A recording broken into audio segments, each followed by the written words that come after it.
আসসালামু আলাইকুম ভিউয়ার্স। আমাদের আজকের কাজ প্রায় এক পাশের শেড কমপ্লিট, এলপিট এবং রিল মারা প্রায় কমপ্লিট। আর শুধু অকোয়ের রিল মারা আর অকোয়ে উঠানো বাকি আছে। তারপরে আমরা শুক্রবার থেকে সোলার উঠানো শুরু করব। আর সামান্য কিছু এলপিট বাকি আছে, ওই যে লাগাচ্ছে এখনো।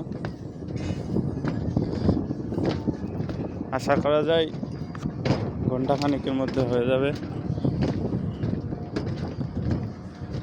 ভিডিও ভালো লাগলে আমাদেরকে সাপোর্ট করবেন, চ্যানেলটা সাবস্ক্রাইব করে রেখে দিবেন, নতুন নতুন কাজের ভিডিও দেবো।